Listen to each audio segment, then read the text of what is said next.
Era el hombre más admirado de México, militar, cantante, actor, barítono capaz de hacer llorar a salas enteras. Ganaba fortunas por película, las gastaba igual de rápido. Le regaló a su esposa un collar de esmeraldas valuado en 300,000 pesos, un collar que no había terminado de pagar y que después de su muerte desataría uno de los escándalos legales más sonados de toda la época de oro. Murió a los 42 años, en la cima de todo, y el día que México se enteró, en todos los cines del país se hizo silencio. 5 minutos de silencio, ordenados por decreto presidencial. Hoy descubrimos la vida millonaria y devastadora de Jorge Negrete, el charro cantor que lo tuvo todo y que lo perdió todo demasiado pronto. Quédate hasta el final, porque hay secretos de su vida que muy pocos conocen. Comencemos, aquí, en Fortuna Salvaje. Jorge Alberto Negrete Moreno nació el 30 de noviembre de 1911 en Guanajuato, en una familia con sangre militar en las venas. Su padre, David Negrete Fernández, fue oficial del ejército y combatiente de la Revolución Mexicana. Un hombre de honor, de disciplina, de patria. Vale la pena preguntarse qué significa crecer con un padre así. Probablemente Jorge aprendió desde niño que los hombres no se quiebran, que el dolor se aguanta, que la debilidad no se muestra. Y quizá esa coraza, tan útil en el escenario, fue también su mayor cárcel en la vida privada. Jorge estudió en el colegio alemán Alexander von Humboldt, donde aprendió alemán, inglés, francés, italiano, sueco y hasta náhuatl. Un niño de provincia dominando 6 idiomas. Después ingresó al heroico colegio militar. Se graduó con honores como teniente de caballería y administración del ejército mexicano. Todo indicaba que seguiría el camino de su padre, pero Jorge, en secreto, hacía algo más. Tomaba clases de canto con el maestro José Pierson. Quizá ese doble juego, el militar de día, el cantante en secreto, dice mucho de cómo funcionaba su mente. Puede ser que Jorge necesitara la aprobación de su padre para sentirse hombre, pero que su verdadero yo viviera en otro lugar completamente distinto, en una canción, en un escenario, lejos del uniforme. Finalmente, Negrete pidió licencia al ejército y apostó todo a su voz. Esa apuesta lo llevaría primero a la miseria y después a la gloria. Sin dinero y sin opciones, terminó trabajando de mesero en un restaurante latino. Una noche, el cantante del lugar no se presentó. Jorge subió al escenario, y entre el público estaba el músico cubano Eliseo Grenet, él lo contrató en el acto. El charro cantor no llegó por la puerta principal, llegó por la del fondo, como todos los grandes. El ascenso y la conquista. De regreso en México, su carrera arrancó lento. Entró a cantar en la radio bajo el seudónimo de Alberto Moreno porque nadie le abría las puertas con su propio nombre. Pero en 1941 llegó la película que lo cambió todo. ¡Ay, Jalisco, no te rajes! Con ella, Jorge Negrete se convirtió en el símbolo viviente del charro mexicano.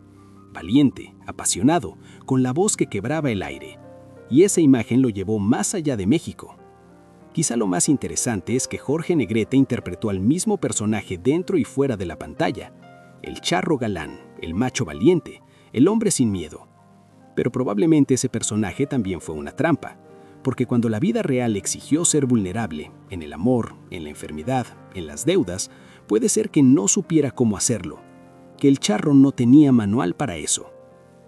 Entre 1937 y 1953 filmó más de 44 películas. Pero Negrete no fue solo un galán de pantalla. Fundó el Sindicato de Trabajadores de la Producción Cinematográfica de la República Mexicana y reorganizó la Asociación Nacional de Actores, la ANDA.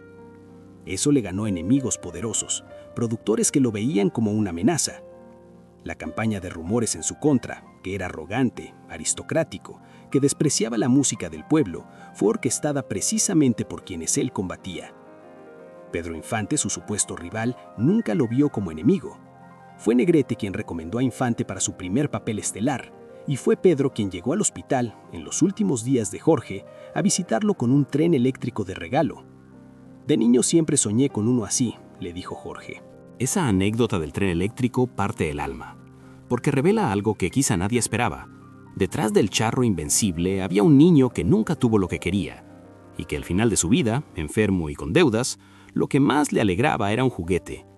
Puede ser que la grandeza y la sencillez no sean tan distintas después de todo. El charro que se quemó de amor. En el escenario era el conquistador que nunca fallaba.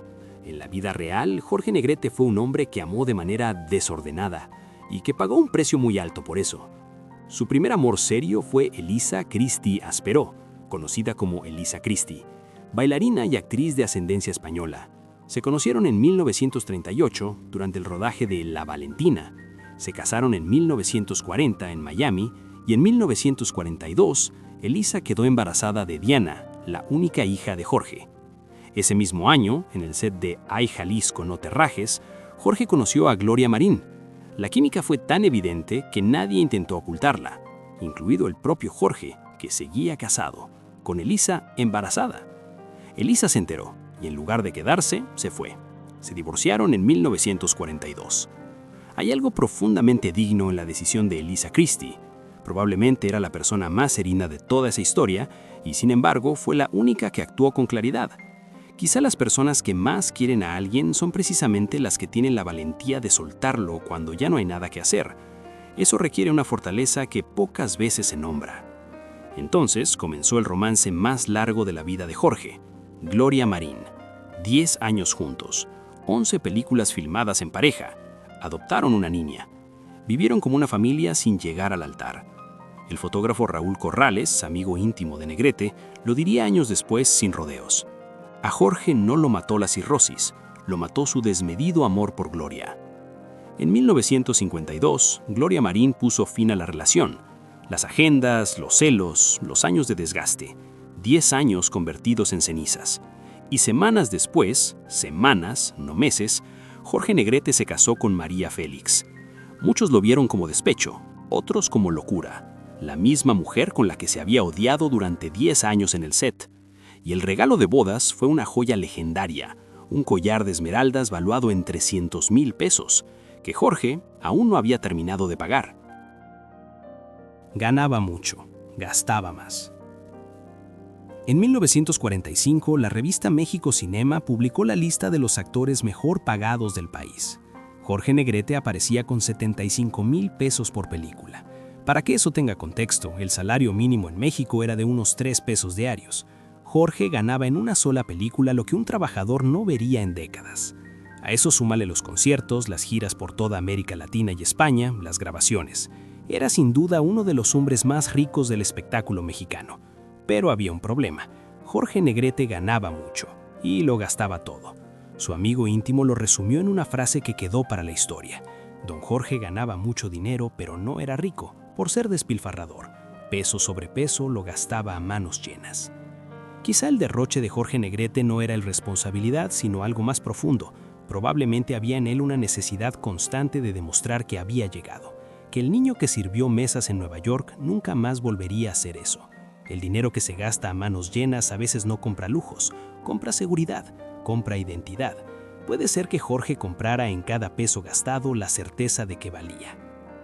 Poco más de un año después de la boda, Jorge murió, y su hermano David Negrete fue a ver a María Félix con una noticia desagradable. El collar tenía deuda pendiente. La familia lo quería de vuelta. La respuesta de María Félix quedó para la historia. ¿Quién le encargó el collar, Jorge o yo? Pues cóbreselo al muerto. Lo caído, caído está. Y la guerra comenzó. La familia Negrete llevó el caso a los tribunales. En 1954, María Félix fue detenida en el aeropuerto cuando intentaba viajar a París. Los agentes le mostraron la orden judicial. No podía salir del país. Hay algo interesante en la reacción de María Félix. Quizá el collar ya no era solo una joya. Quizá era lo único que le quedaba de un hombre al que amó durante 13 meses.